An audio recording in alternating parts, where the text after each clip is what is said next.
plus que quelques jours avant que le Tour de France ne débute. Si est le 1er juillet prochain que les cyclistes s'élanceront depuis Copenhague pour cette compétition renommée. Et comme chaque année, France Télévisions mettra en avant cette course sur ses antennes. Ainsi, le 28 juin, France 2 programmera un documentaire intitulé La Grande Saga du Tour de France et présenté par Laurent Ruquier et Leïla Kadour.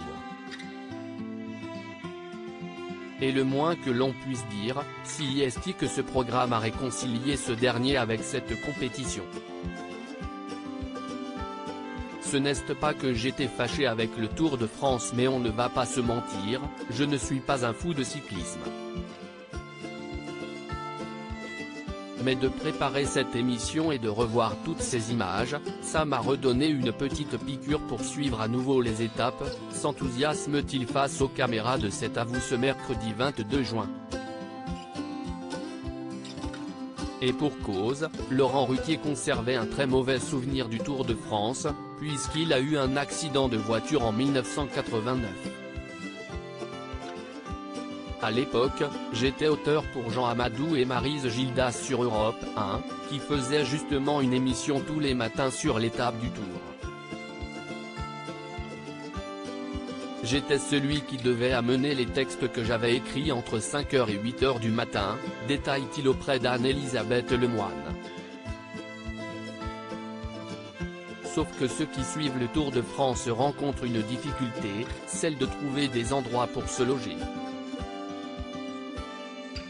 Alors, forcément, les petites mains n'étaient pas logées au même endroit que les stars de l'antenne. Les assistants, les auteurs,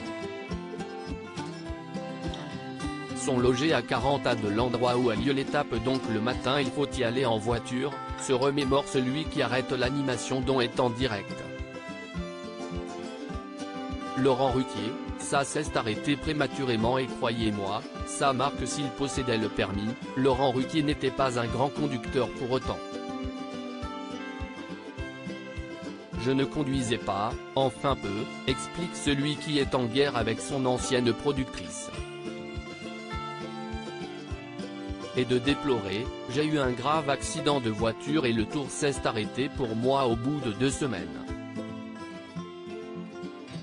Un événement d'autant plus triste que c'était la première fois qu'Europe 1 m'avait accordé une chronique à l'antenne. La première fois que j'ai parlé à la radio sur une radio nationale, CIST sur le Tour de France, et ça s'est arrêté prématurément et croyez-moi, ça marque. On comprend mieux pourquoi le Tour de France n'est pas le meilleur souvenir de Laurent Ruquier.